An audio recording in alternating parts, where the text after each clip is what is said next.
Age is a case of mind over matter. If you don't mind, it doesn't matter. Satchel Paige.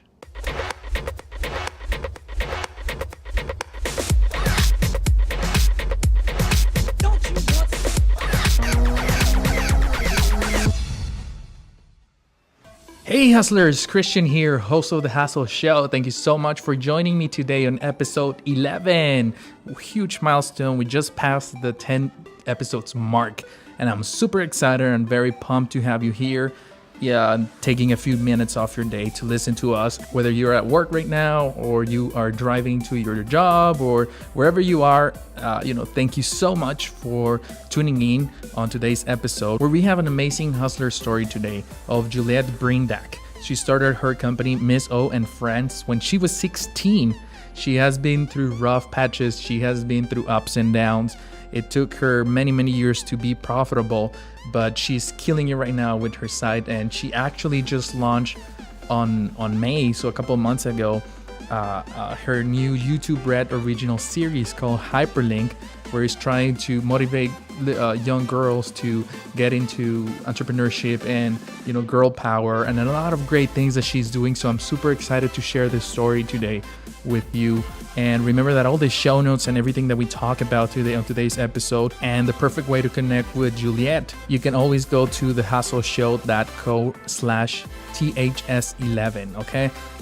You will also find the free book club and a lot of freebies that we're working on to put on the website as well. And before we jump into the call with Juliette, I would love for you to subscribe to our podcast and to our YouTube channel.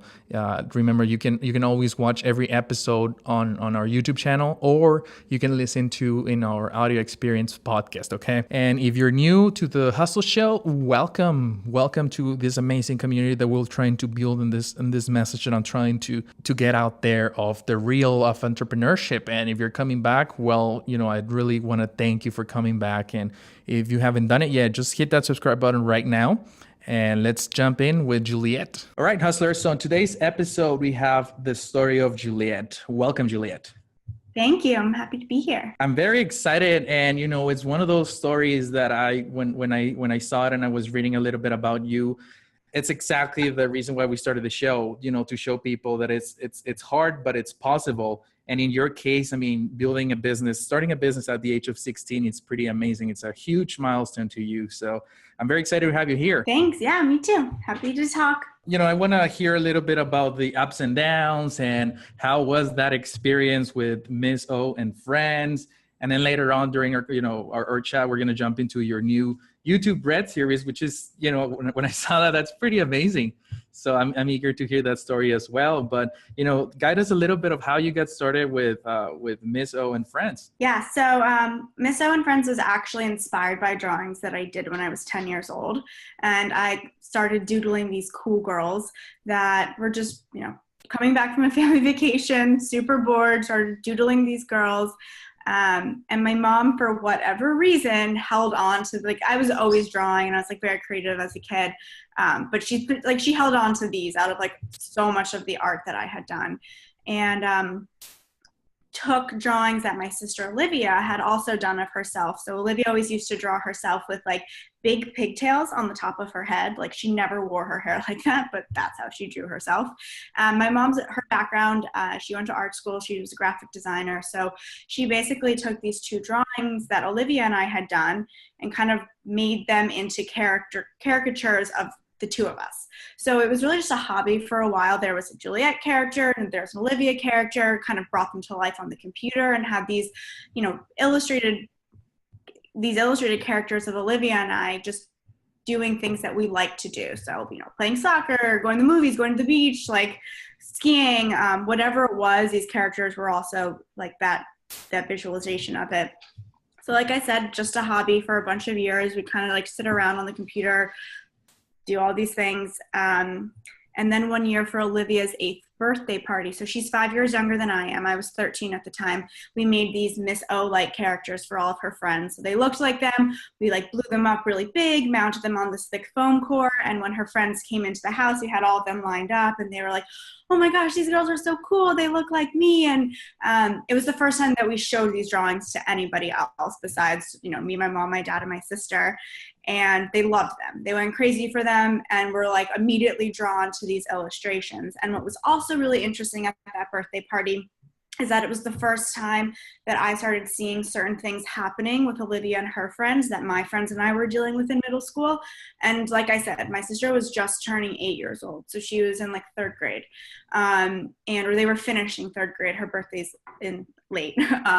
But it was really crazy for me to see these girls clicking off or, talking about how they were fat and didn't want to eat birthday cake, or talking about their boyfriends, and they were 8. And my friends and I were like, into middle school, dealing with all this stuff. Middle school is really hard. And I think it's only getting harder these days for girls, or I know it's only getting harder these days. And I really wanted to do something to help my sister and her friends through middle school. They loved these characters. And so we use those as kind of like the hosts to like engage girls initially. And that's when I decided that I wanted to start something for them. Olivia's nickname is Miss O. That's why the company is called Miss O and Friends. I started it for both of them. And I went to my parents, told them about this. My parents were extremely supportive of my idea. I was always very entrepreneurial as a kid, always had tons of little businesses that I was running and ideas that I was, trying to start. And they really got behind me. But the goal was to help Olivia and her friends through middle school. And in April of 2005 is when we launched the website. So it sounds like this was not it did not start as a business idea. It did not start trying to, make money. It started as a hobby, and then it was evolving, right? Yeah, it was totally a hobby. Like even when the site first launched, it was still a hobby. Like there wasn't really like the understanding that like this is a business and that this could turn into something more. Like I said, my goal was to help Olivia and her friends. And yes, that, we had to, register a bunch of stuff and like file our LLC and do all that. So yes, technically it became a business, but from like a financial standpoint and even looking at it as something that I would continue to do, I had no idea. Like that wasn't the goal. So yes, it has very much evolved since we first launched. And it really wasn't until 2008 when we got our first large investment. So this was, 3 years after the site started, that we started looking at it as an actual company. That's very cool. That's so exciting. I mean, it's a true, very different story, from what we hear, that people just go in because they want to make money or they just want to monetize whatever trend. And, not only were you so young, I mean, you were 16, right? When you started the site? Yes, I was 16 when the site launched. So what was I mean, when you say you wanted to help your sister, was that like blog posting, or how was it videos, or? Yeah. So again, like this is 2005. So this is like a long time ago. So it's actually kind of crazy to see how much the site has evolved, like from the very first, the very first homepage that we put up to what we are now.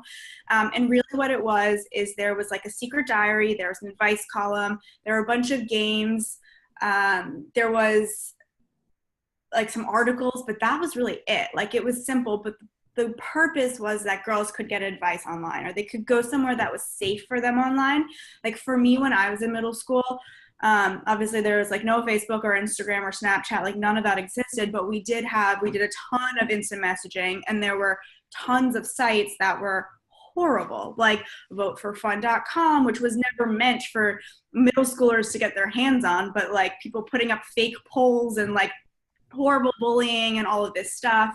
And really what we wanted to do with Miss O was just have this site for girls that they could go to, they could have fun online, but it was safe, it was contained, it was positive, and it wasn't a place where parents were concerned about like their child's safety, and where girls could realize that they weren't alone in the issues that they were facing. And that's always been the biggest thing for us, is that, in middle school, like girls think that they're the only ones who have ever gone through anything, and that no one else in any time has ever experienced it. So really showing girls that they aren't alone in the issues that they're facing, and that like it's okay that they're feeling the way that they're feeling, and it doesn't make them weird, and it doesn't make them anything wrong with them. It's just, it's okay. That's very cool. That's very, it's a very moving story and how it got started. But I'm eager trying to figure it out. How was that transition Yeah. from a hobby? Okay, so it moved to a website, put it, Mhm. some blog posts. Of course, looking back in 2005, yeah, they're right. There was no video, there was no, no social media. It was all Web 2.0, the old, the old days. So how did that move on to a business to start making dollars? How was Yeah. that transition like? Yeah, so basically, like I said, I went to my parents with this idea, and they were extremely supportive. They invested some of their own personal funds in the company, but we also, as a family, decided to invest my college funds. So I wanted to also feel like I was, financially in a way, my parents had been saving since I was born for my college. So I wanted to also show them that this was like a sacrifice that I was also willing to make, that this was something that I believed in. So like I said, my mom's background is graphic design, and my dad comes from a marketing background. So with that, there was a lot of huge amounts of resources, specifically from my dad, with people that he had worked with in the past. We were able to basically convince and get them to also believe in our idea, help us build the site. Obviously, the beginning, everyone was like pure equity. Still, most of our partners are just, most people that we work with are just pure equity partners. And so it was, convincing them, like showing them what this was about. And it was funny because when I first started thinking about what I wanted to do, it was also at that time where like the internet was becoming something. And we kind of went back and forth with the idea of, do we make a magazine or do we start a website? So it was all very new. But what happened was, like I said, my parents invested money. We then did like a family friends round, just really trying to get the infrastructure built. Like that was from the beginning. And this is still one of the hardest things that we deal with on a day-to-day basis is the site, is, making it current, updating it, making sure it's working properly. And it's a huge, huge expense, and it always has been from the very beginning. So that was like the biggest push, was to really make sure that we could get this site built. And from there, we hired, some PR people, and kind of like worked. The first piece of PR we actually had was in Time for Kids, the like in classroom magazine. And so we got really connected with schools and teachers, and obviously we're able to get like from that the parents. And then that was, still the small, like not making no money. And we were also like, we're never going to have advertising, which has changed. You have to pivot. There's a lot of times where you have to pivot and make changes. Initially, we looked at our company as also a licensing brand because we had these characters. We're like, great, let's do licensed product. But it's not, you can't just like start doing, like what we found is that you can't just start doing licensed product. It's like a build, and you have to build up your brand and you have to build everything up before you're able to do that. So that's why we really worked on building the site. But yeah, I mean, those years from 2005 to 2008, it was really, working off that family friends money to get the site at least like something that was functioning and able to work. We were looking at licensing as a source of revenue, but we did a few licensing tests. It was too early to be doing that. So we kind of stopped doing that. And that's when we had to rethink things a little bit and had to be like, okay, like if this is going to be a company, if this is going to be a business, it's no longer going to be a hobby. It's no longer going to be like something that's just not making any money. Like what do we have to do? And that's when we started looking for larger investors. And it was Procter & Gamble, who's actually our largest investor. They invested in us in February of 2008. So from a timing perspective, it was very lucky timing. I'm sure if that meeting had gotten pushed and we didn't get that investment in February of 2008, we would have been out of business because, as you know, everything just started going downhill from there. So the timing on that was really great timing. There were other things that we were working on during that time. We were also going to do another licensing test with Target, but Target had to pull out because they didn't want to, the market changed and they weren't going to take any risks. And honestly, the company was not profitable until 2012. And it took a really long time for us to figure out what it was, like what we could do to make money. Like I said, we didn't want ads on the site, so we did not have ads on the site until like 2012. And that's when we started making like a little bit more, that's when we started becoming at least profitable. We've always done sponsorships, so like a ton of sponsored content on the site. That was something that we'd been doing, you know, since P&G invested in us. That was kind of a like part of the partnership. We tried to do like a premium like virtual world, and that just no one wanted to pay for that. Like girls, kids don't want to pay for things, which is a continuing trend I see. No one wants to pay for anything. Everyone wants it free, and that's really difficult. Yeah, so I mean, we tried a lot, and like I said, it wasn't until 2012 where when we started accepting advertising, again, like making sure it was appropriate. And then we also started another site called Moms with Girls. That was kind of like this co-view site for parents, and we were able to monetize that a lot easier than Miss O and Friends. And that at least helped keep us afloat for a while. That's very cool. And, you know, to all the hustlers that are listening, when we think about 2008, that's when the big recession was. So you basically grew during the worst time there was, you know?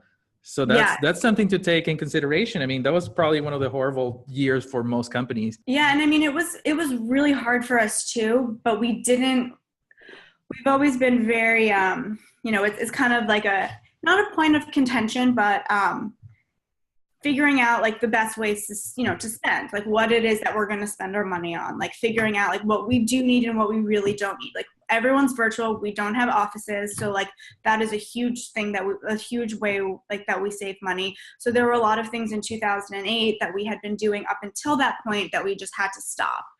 We used to pay people to write content on our site for girls, like, you know, people who worked at other teen magazines.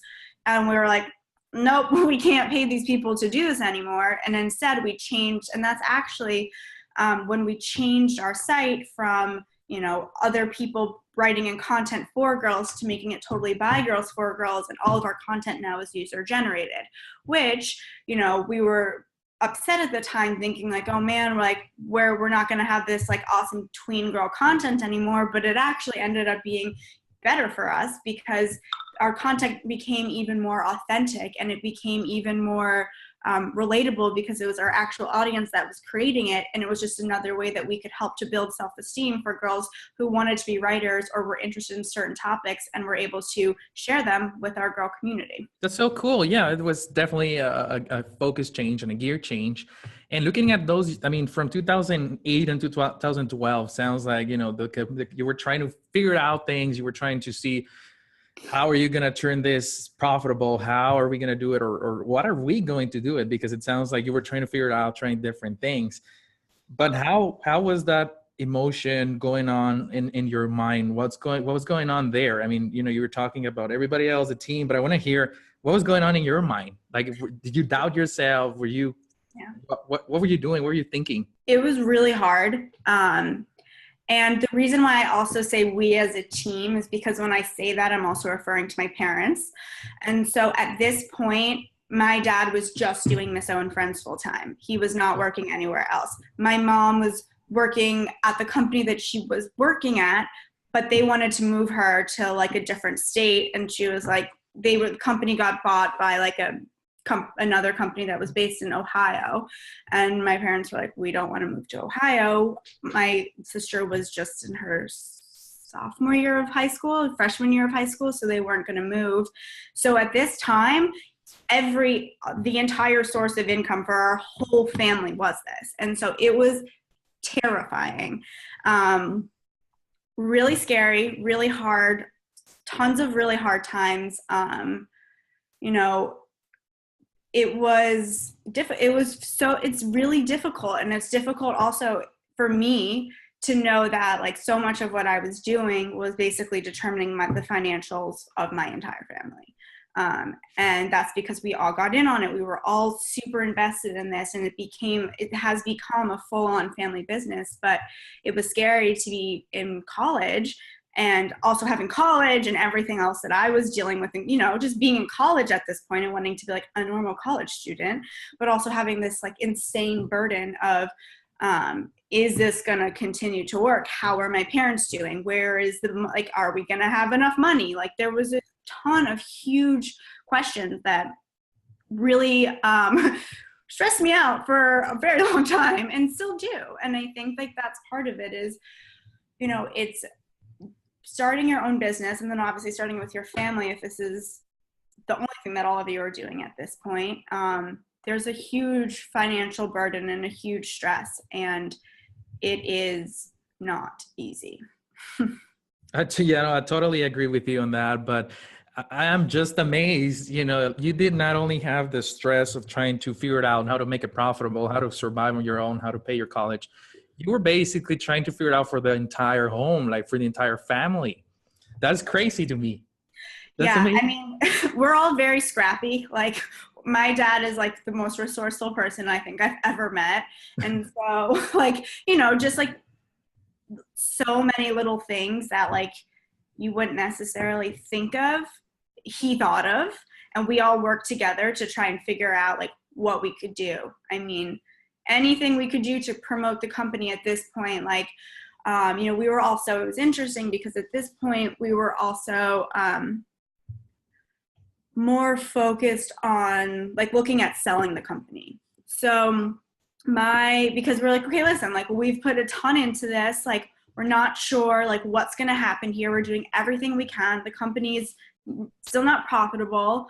And obviously if we sold, I would have still been like I would have been involved. Like it wasn't like sold, okay, bye, done. Like I could never do that. I don't think I could ever do that. Just like wash my hands of any of this.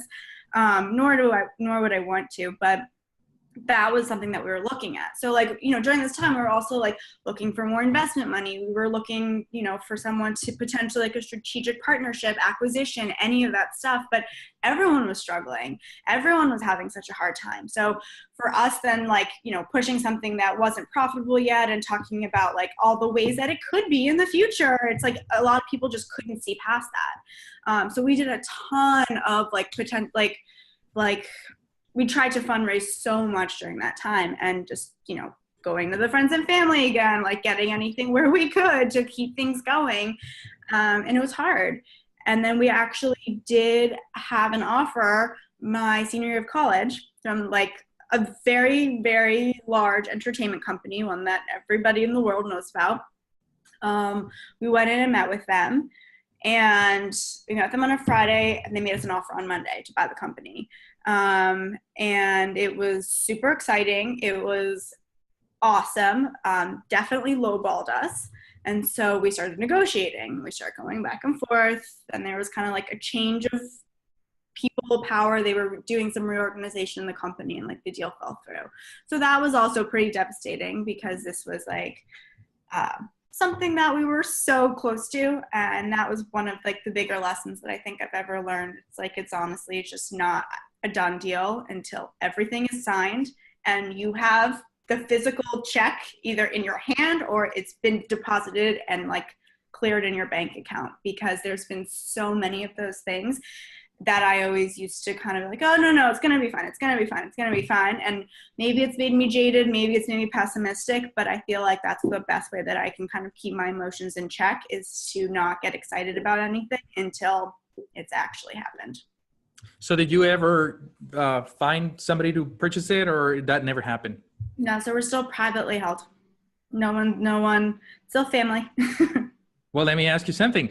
Do you regret it, or are you happy that you never sold it?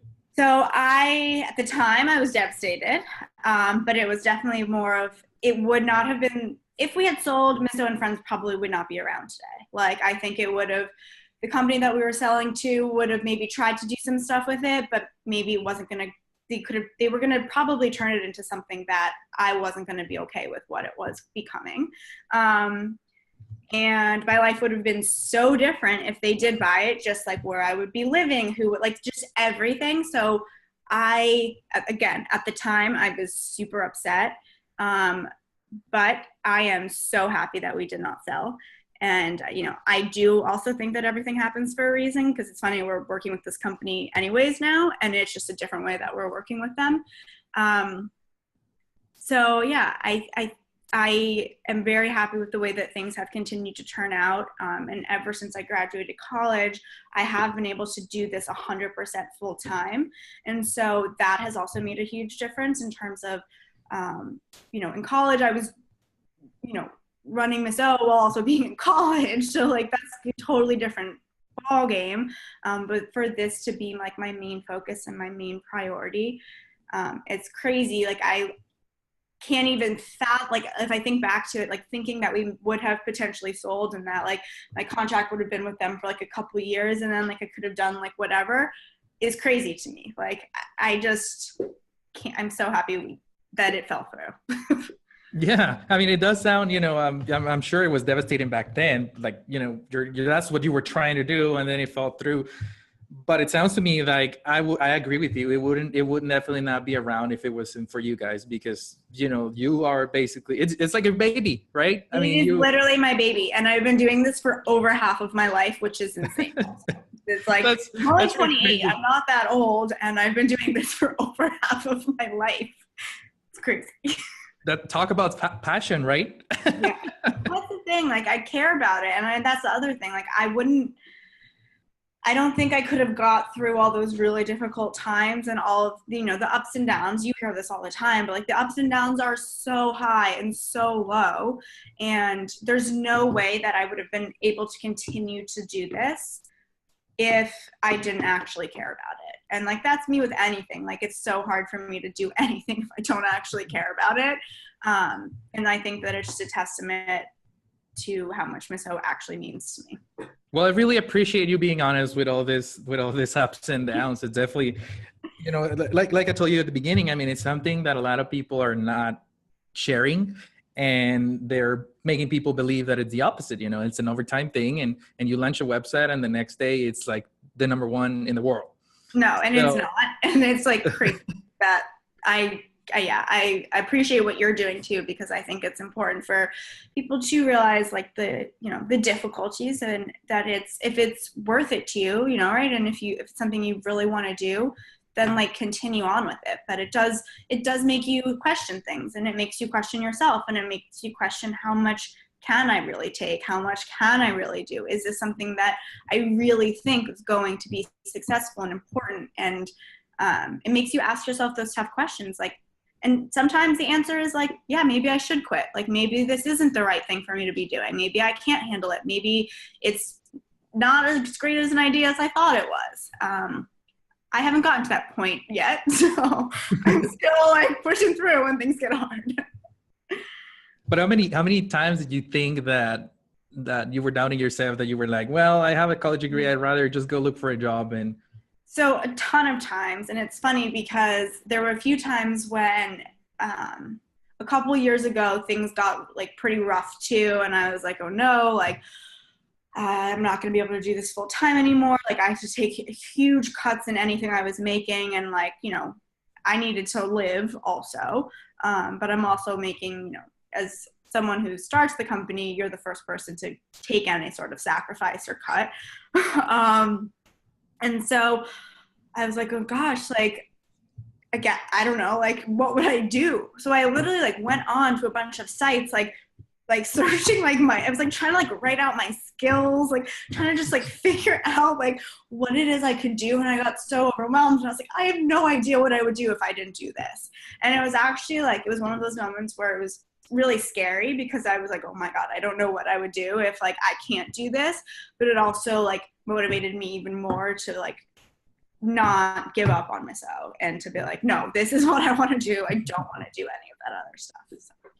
And that is funny. I mean, you're the president, founder of a big company, but when you look at, okay, what are my skills? How can other companies hire me as an employee? It's very few. Like, what am I supposed to say? But then I was also thinking, like, are they not going to, I was like, I have a failed company. Like, why do they want me? Like, I literally can't, like, my company went out of business, like, which is why I would have to be working somewhere else, like, that was my mentality. And I just like figuring out my skill set, like, it's hard to put that into words, because I have never had any like formal training in anything, which I think a lot of people are in that same boat who start their own companies. They just kind of learn as they go, and just, continuously like trying new things. And I was like, I don't even know. Like, I like to write. Like, I don't know. Like, I didn't even... That is so cool. So, I mean, it sounds like you've come a long way, and you had your what they call the entrepreneurial mountains and the valleys, that they can be pretty high, but they can be very, very low too. And what kept you going through all those valleys? I mean, did you have something that you were trying to achieve? Did you had something that you were trying to find? What was that like for you? Yeah, I mean, I think at different phases, like at different times during, since we've been in business, there have been different goals, and there have been different, just different things that I've wanted to achieve. I think, like, in terms of what would keep me kind of going, just to bring it all back, like bring it back down, I always, and I still do this. Every time like something is going on or there's some drama, like whatever it is, I go back to like why we started Miss O. Like, the goal is to help young girls and help them feel empowered, help them build self-esteem, create positive messaging, good role models, just a good, safe place for girls today. And girls today, like I said in the beginning, have it really, really, really hard, harder than when I was in middle school, for sure. So that's something that like I continuously go back to, whether it's reading testimonials or emails or anything that I've received from, so many of the girls that have been on Miss O over the last 12 years, just to kind of bring me back to like, and refocus me. And I'm like, okay, like I can do this. This is for the girls. Like, let's do this.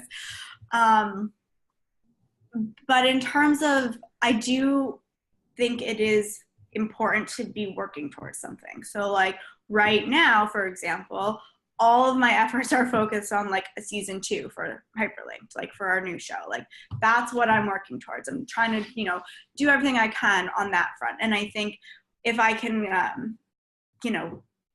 compartmentalize those specific goals during like a short time, it does at least help me stay a little bit more focused. I find myself that I get extremely overwhelmed when there's just so much to do, and there's always so much to do, but I can't figure out what's most important at that time.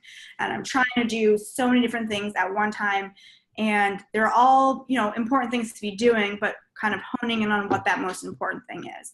And that's something that, over the years when we've had those, those lows, to work towards something, picking kind of like one thing to work towards has helped me move past. I love that. And I'm happy that you brought that up, because that was what I was going to ask you, is like, what's the background between Hyperlink? I mean, your new YouTube Red series, this is one of those things that you don't hear every day. So I want to hear, how did that happen? How was that? Yeah. So basically with Miss O, like as it started to grow, I kind of have looked at us more as a media company. So like, yes, we have the website for girls, and that's, it's a great place for them online, but I want to grow it into a bunch of other things. So like right now we're also working on building out a couple apps that are related to the site. And also kind of part of that was to build media in another way, right? Like to continue to grow and, put out those positive messages for girls. So let's create a show was the kind of premise behind it. There had, not as much empowering stuff for young girls on TV. And that's really what I wanted to do. So we as in my mom and I, kind of came up with a rough concept for and it was funny because we've honestly been thinking about, a show, a book, like, and whatever it is for a very long time. And it's kind of, we had such a hard time like wrapping our head around like what it would be. We were trying so hard to like figure out what we wanted the show to be about, that like we weren't even looking at like the obvious, which is, hello, a young girl starting a website for girls and running it. And so the like I love that. Like, hello, like why is that a bad idea? And so basically we kind of worked together, just like a concept for the series. At the time we were represented by CAA, Creative Artist Agency. and they kind of put us in touch with some of the writers, and we interviewed a bunch of writers that they were also representing. We found this awesome writer. His name's Larry Breitzer, and he had done a bunch of children's comedy, like ABC, Disney, ABC Family, Nickelodeon, all that stuff, like his whole career. So we kind of worked with him to develop our story, really like our series Bible, our pilot, just like our whole pitch, and then went out to a bunch of networks and pitched the show. So learning experience for me, never done any of this before. And it was interesting because there was a bunch of, the whole thing about the show was that we wanted it to be like relevant. We wanted it to be authentic. We wanted it to be real. Like, we didn't want it to be like everyone was so perfect and the bedroom was so perfect and pink and purple and like everything was clean, and like the girls had these outrageous outfits that no one could ever wear because they're 12 and no one's buying those clothes, really. Not outrageous, inappropriate, but just like so insane. And so YouTube was just starting to come out with their own original programming, and like Red had just come out. They had done a couple shows for like, the more like 18 plus age range with some of their really big influencers. And they wanted to develop kids and wanted to do something where kids were actually learning something from the show, that it was positive, it was helpful, it was impactful, it was inspiring. It was basically like everything that like we wanted our show to be. And they wanted the same thing. They wanted it to be real. They wanted to cast the cast as the actual ages of the characters, not have an 18-year-old playing a 13-year-old girl. Like everything that they wanted to do, like we wanted to do too. So it was obviously extremely exciting when we were finally greenlit for series. But that took like from the day that we met them until the day that we like announced the show, it had been like about 2 years. Wow. So it takes a long time. That was something that I learned, how long it takes. I work at a small company, so we can make decisions fast. But if you're working with large corporations, it's just, that's the nature of a large corporation. There's a lot of layers that everything has to go through. So it started off with, them wanting us to develop our like full series Bible, to write a pilot. And then after that, if they liked it, they were going to do a video concept. So they were going to make like, we basically did like this 5-minute test. And like in that time we had to, find the cast, find the production company, everything. And then at that test, if they liked the way that the test looked, they would greenlight it for series. So we were greenlit in September of last year, and the show just aired this May. And we shot it in 8 weeks, which was crazy. We shot all 10 22-minute episodes in 8 weeks. So it was basically like shooting 2 movies in 8 weeks. So it was a really crazy experience, and I've learned a ton from it, and I love it. And it's basically based on the story of Miss O and Friends. So in the show, Juliette is one of the main characters, and she has her sister Olivia, and she has her best friends, which were the characters that we had already created on the site. And they create Miss O and Friends, a site to help other girls. So they're girls in 7th grade who are doing something to help other girls while also dealing with all of the stuff that they go through in middle school. So there's a lot of STEM, there's a lot of coding, a lot of entrepreneurship, obviously a ton of girl power, and just that like girls being there for each other, positive female friendships, inspiring one another. So yeah, it's been exciting. I absolutely love that story. That is so amazing. I love that. You're basically inspiring girls to become, entrepreneurs like yourself, and trying to, give them the right mindset since they're 10, 12, 13, whatever your audience is. But I also want to hear how do you feel right now that you already have your series, you have your company running, it's been running for half of your life, right? So what are you thinking? How do you feel right now about all this that is happening? Still like unsettled for sure. There's just like, there's tons of unknowns, and there's still like, the unknown if we get another season, the unknown of what's going to continue to happen with the company.